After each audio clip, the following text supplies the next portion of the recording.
Hello again, I am Blunty. Please excuse the relative awkwardness of the handheld microphone presentation style. Not my usual choice of presentation style, especially when I'm in front of the green screen and whatnot here. It's just that I can't find the lapel mic that I usually use when doing this type of video. I think I may have lost it while packing or unpacking or while it packs, so that's slightly frustrating, but I'm running out of time to look for it, so handheld microphone we go. Let's start that again. Hello again, I am Blunty. Don't be distracted by this. And well, the very idea of making this video has the voice of my internal monologue doing an extended and exasperated and thoroughly anticipatorially exhausted sigh.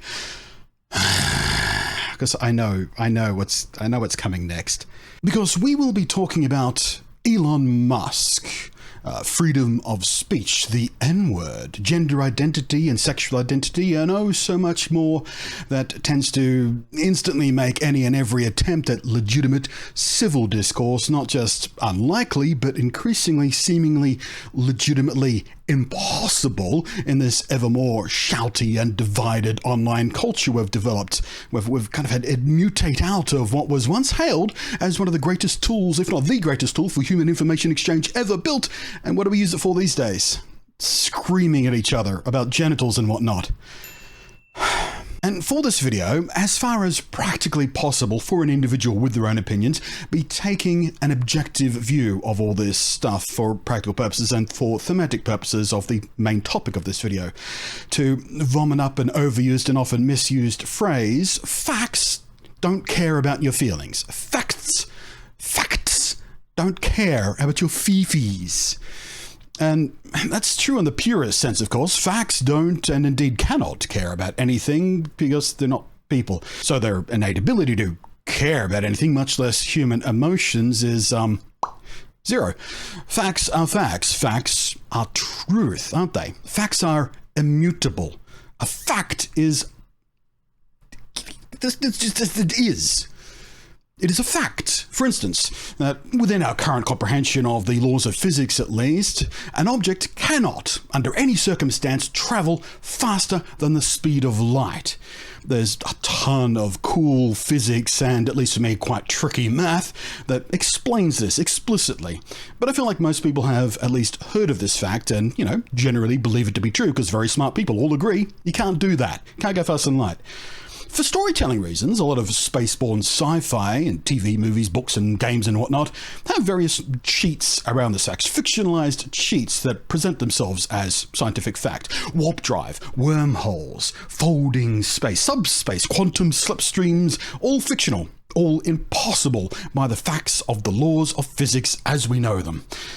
Except for the fact that some physicists think we can kind of cheat around the fact of light speed travel, faster than light speed travel even, by kind of sidestepping it a bit, not dealing with it. So despite factually it being literally physically impossible to travel faster than light, it might be possible to kind of skip the travel part in the middle and appear as if we traveled faster than light by going from here to here faster than light speed usually would allow. And we do that by using other facts of physics that we're still trying to figure out, honestly. So even very literally immutable facts of the universe itself, well, they're not the be-all and end-all of what is actually possible to achieve. That's the point I'm trying to make with this. Sure, facts do not care about your feelings. Facts are immutable on their best days. But facts are not the only truth either. And I say that without diving into the horrific can of worms that is the fact that quite a lot of people pass off opinion as if it were fact, or through simple miscomprehension, misunderstanding, a lack of insight or lack of information, or just willful ignorance in a lot of cases, just have a misunderstanding of what fact actually is, or they're interpreting it in their own biased way, and it's not the truest position of that fact in context of all the surrounding information of that fact that make it true. Linguistic gibberish, I know, but I think you know what I'm understanding here. Not all facts are used in their purest fact form when presented with political or sociological opinions.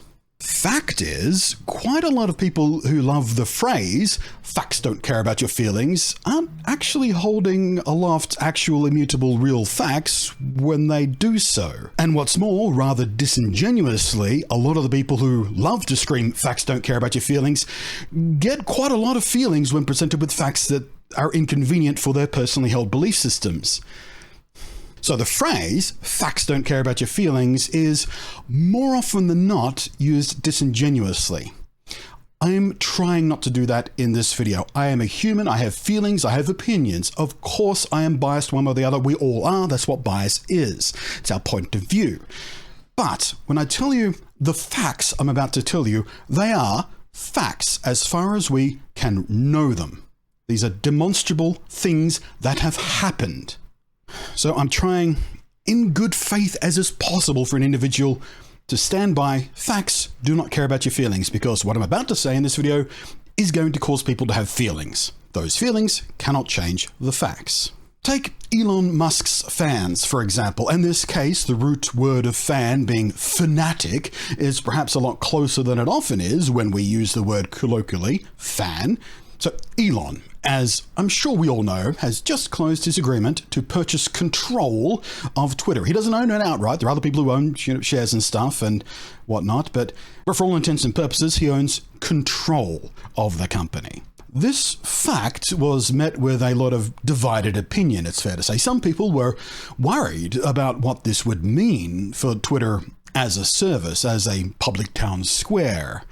These people see Musk as a deeply narcissistic and very problematic person, driven by self-interest, by arrogance, by a selfish agenda that they fear can and will lead to shitty things in general, basically. Other people celebrated the purchase. Musk was as a rich and powerful man who has repeatedly self-proclaimed he is a free speech champion. The cry went out, the bird is free.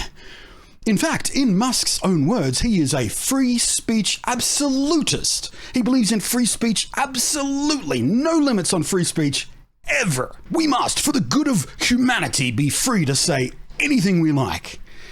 That's a lie, by the way. Factually speaking, it's a lie. Musk is not a free speech absolutist. He's never been that. He doesn't even really believe in regular strength, baby strength free speech in the colloquial sense we tend to use it in.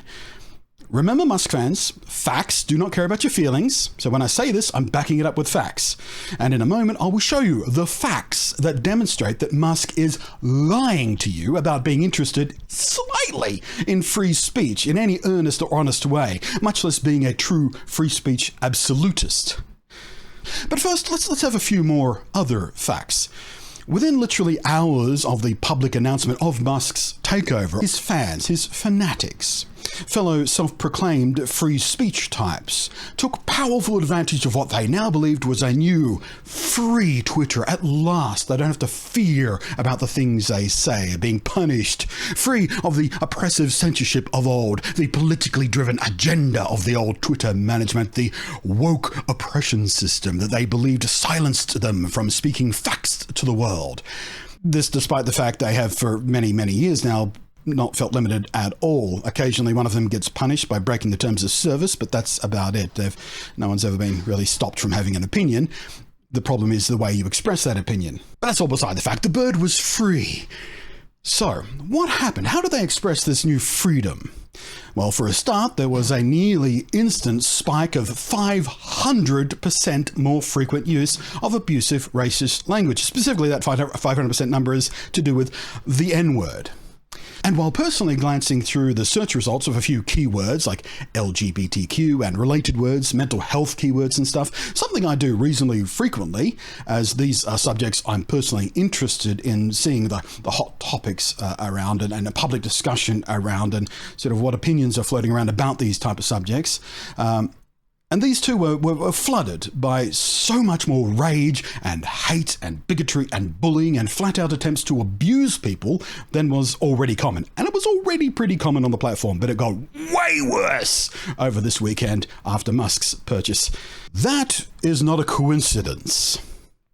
Musk's fandom, his fanatics, felt free to be the absolute worst possible tormentors they could possibly imagine being to just random strangers, whoever they could find, ordinary people they've never met, will never meet in real life, will never have a faithful interaction with, will just never interact with in any way in ordinary daily life. No, these people chose to seek out very, very deliberately minorities and other vulnerable people. They searched for them using Twitter's search function and looking for the kind of keywords that I was looking for. They felt free to absolutely unleash a stream of white-hot hatred, rage, pettiness, bigotry, and persecution upon these internet randoms. They felt free to do that because Musk was in charge now.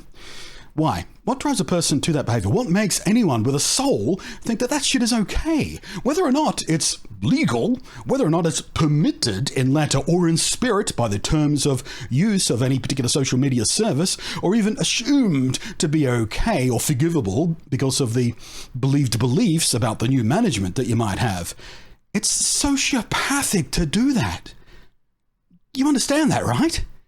The intent is, of course, always the same with this kind of behavior. It's an attempt to suppress through fear and threat, through violence, through hate, through abuse, trying to make a minority feel unwelcome, trying to instill in them a fear of speaking out, of just existing where someone else might see them. That's not someone who believes in free speech. These are not even the actions of a morally just group of people. You do see that, right? Those of you celebrating Musk's ascension to the Twitter throne by engaging in this behavior or celebrating this behavior, you see that. Regardless of if you actively engaged in this behavior or not, or even publicly celebrated it, this is the side you're on. This is the fact of the matter. This is Musk's team. It's not opinion. This is the side of the line you're standing on, with supremacists who want anyone who isn't them and exactly like them and holds their particular beliefs afraid to even speak, suppressed from view, or frankly just plain dead. These are not the actions of people who actually believe in free speech. You have to see that, right? That's a fact, isn't it? So let's look at some pure facts about Elon Musk and about his lie. Musk is not in any way, in any form, a free speech absolutionist. He doesn't believe in free speech at all, and I can demonstrate this to you with facts. He believes in using his power and wealth to trample the speech of other people. In fact, he's the opposite of free speech absolutionist, which is why, by the way, some people, when they think about him owning control of one of the world's most popular public communication tools, is something to be a little bit concerned about, because of his pattern of behavior. Shows us that we should be concerned about that. The electric car company Elon purchased, for example, now called Tesla. Elon has a long history of insisting employees and even customers, often under threats, not talk publicly about problems, faults, issues, or dangers concerning the Tesla cars and their operation and their software.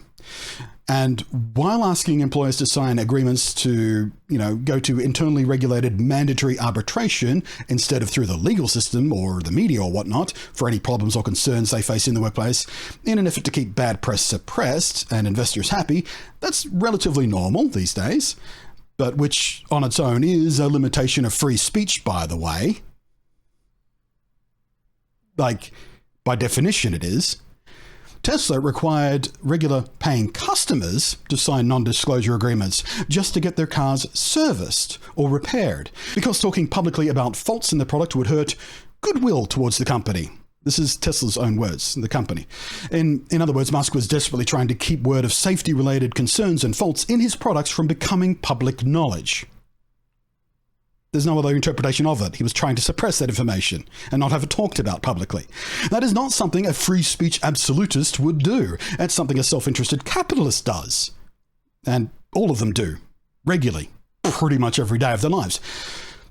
How about the time Musk fired an employee for making a simple YouTube video about the AI software the driving assist features, the so-called autopilot function of Tesla cars. He was just kind of reviewing the publicly available beta of the next stage of this evolution of the software. The employee didn't break an NDA, nor did he show trade secrets or unreleased product. All he did was show an instance of the product just not working as intended. He showed a fault. So what did Elon do faced with the situation? Did he support this free speech belief that he holds so dear to his chest? No, he fired the employee within 6 days, and more than that, he removed this customer's access to software-controlled features of his own car. This employee purchased his own Tesla. He owned it. It was his car. He paid for it. And the feature he had taken from him was, in fact, a feature he was paying extra for access to. $12,000 a year extra to have access to these beta-type features and whatnot. This is not something a free speech absolutionist would do. That's a fact. If you believe in free speech, you would let this guy have his free speech and not punish him for exercising his free speech. Not only was he fired within 6 days of that video going live, but he had stuff taken away from him that he was already paying for, that he had every right to use. Elon Musk doesn't believe in free speech. This is a narcissist capitalist trying to punish people who don't sing the song that he wants them to sing about the things that he's trying to sell, the things that make him money. How about the time where Elon was so furious at a whistleblower from within the Tesla company, a secret whistleblower, a person who leaked documents proving the horrific waste and inefficiency of the production of the Model 3s, and that the product line was a nightmare and was draining, he estimated, at least $150 million from the company, as well as wasting massive amounts of raw materials and waste materials. Elon Musk has repeatedly claimed he is all about free speech, he's all about humanity and saving humanity from themselves, but here was an example of him just burning through money, which would worry investors, and burning through raw materials, which would worry anyone who cares about the environment, which anyone who buys an electric car thinks they're doing great things for the environment, despite not really thinking long-term about how those batteries are made. So, what was Elon's reaction to this whistleblower, do you think? Did Elon support this use of absolute free speech to call attention to these issues under his company? No, he did not. Of course he did not. He spent a whole bunch of money and time hiring investigators and sending people to hack, track, and spy on the whistleblower, trying to expose them. How about that time Elon fired a Tesla worker for trying to organize with the United Auto Workers Union?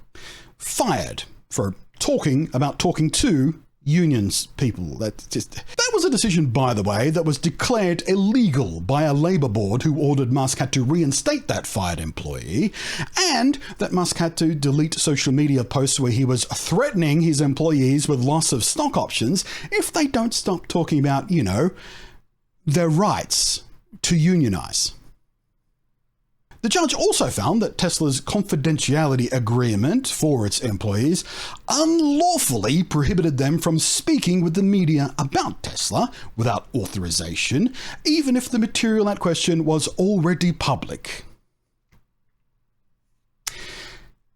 That, ladies and gentlemen and non-binaries, is not what a free speech absolutionist does, is it? How about that other time where Elon asked China, as a country, one of the least free speechy places on the goddamn planet, I think it's fair to say, to use their control of the media and communication mediums to censor and suppress any and all publications, posts, and comments that were critical of his companies. This is a thing that happened. That super duper duper is not what a free speech absolutionist does. Ask China to use their control of information to censor information that might harm your pockets. These people are the facts, and they don't care about your feelings. These things happened. They were recorded. They were researched, checked, and reported. And in several of these cases, they're legally recorded. They went through a court of law and are matters of public record now. Not just media reports with bias, whether or not, the liberal media. These are things that happened. Facts. These are, by the way, just a few examples of this pattern of behavior.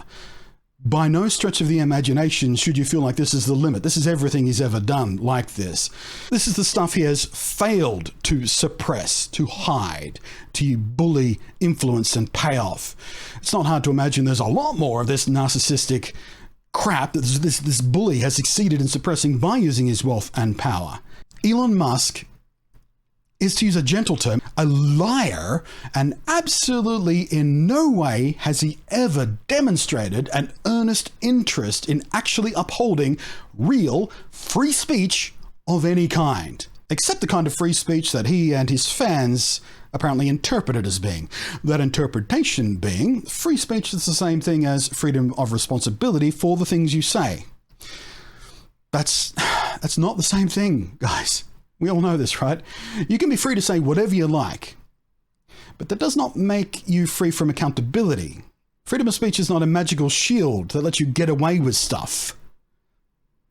Some people feel they're having to censor themselves on places like Twitter for fear of being cancelled, which cancel is not a real thing, by the way. Cancels is just a really cute way of trying to say being held accountable for one's actions. Same thing I was talking about just now, actually, being held accountable. Some people are so self-entitled, they really do honestly think, like I think they truly believe it, that they're allowed to say and do anything they like and never face a response to it that they don't like. That's what they think free speech is. They can say anything they like, and if anyone disagrees with what they have to say, that's an abuse of their free speech. Not being cognizant of the irony of stopping someone else's free speech about talking about what they were speaking about. That's absolutionist stuff. And look, that's not how the world works. Forget legality, forget morality. It's not how society can function. It's not how a workplace works. It's not how the friggin' pub works. It's not even how a group of friends works. It's not even how two people work in a relationship. It's not how human interaction works. Because it can't work like that. It's not even how animals who live communally work. If one person, if one individual, or indeed communal animal, does something detrimental to the safety, the well-being, the health, the continued functional operation of any of these social dynamics, big or small, chances are they'll be admonished at least, perhaps even shunned completely. Otherwise, communal existence doesn't work. Because you have to cooperate for that to work. But because some people think that there's some things that they want to be able to say to strangers online, and perhaps even believe these things with their entire heart to be magical, objective truth, immutable as the laws of physics are these opinions. And yet, because of the rules of the platform they're posting on, they know if they do say the thing in the way they want to say it, they might be, well, cancelled, held accountable, and face actual repercussions and be asked to take responsibility for the things they say to other people. Or even told to leave. You start a fight in a pub, chances are the bouncer's going to kick you out. That's not limiting your free speech, that's responsibility for what you're doing. And this fact makes them angry. For some reason, they want to be able to say the absolute cruelest, most horrible, demeaning and hurtful things to strangers online more often than not, and not ever be held to account for their own behavior or be held responsible for them. Facts don't care about your feelings. And it is a fact that Elon Musk doesn't care about freedom of speech.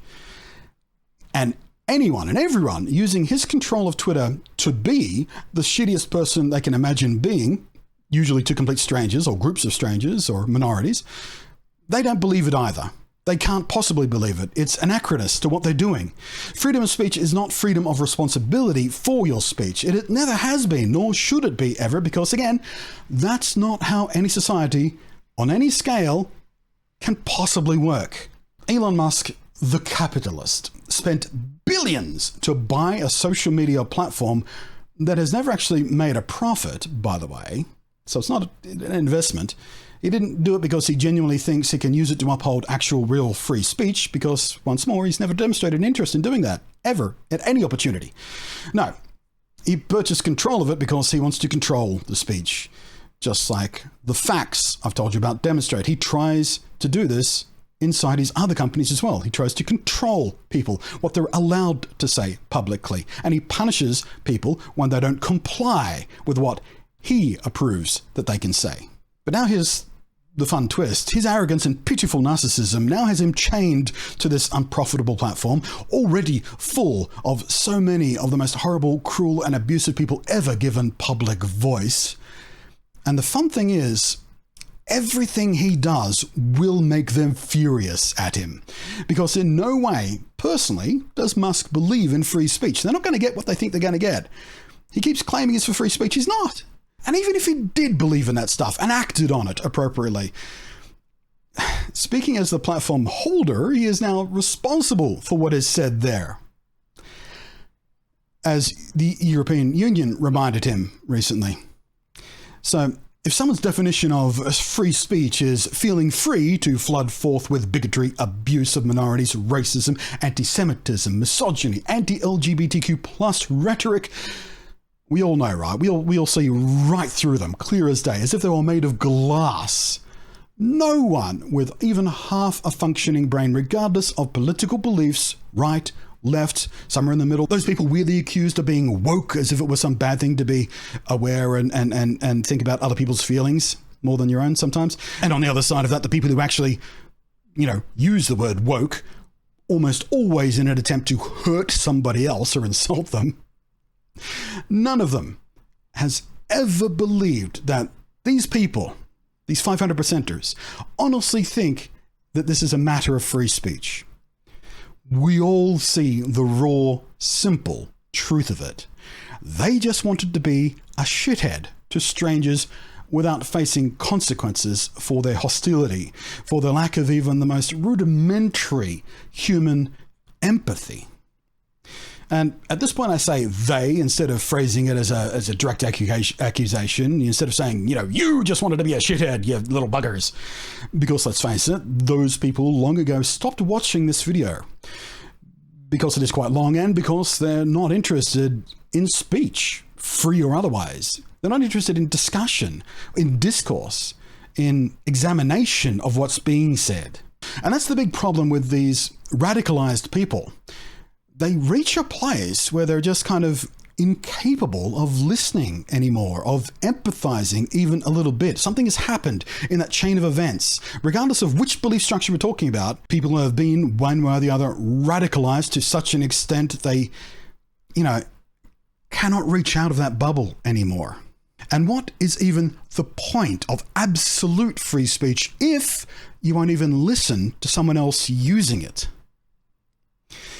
I'm happy to be held accountable for the things I say. I am, by a long stretch, not a perfect person. I'm not perfectly moral. And more than once in my 4 decades of life, I've had to re-examine my ideas when being held accountable for the things I've done, said, do, and even my own use of language. When I'm presented with a new perspective, I've had to change that in some ways because I didn't realize some of the stuff I was saying, some people take that in a way I never intended. So to avoid that miscommunication in the future, I change the words I use when trying to express a thing.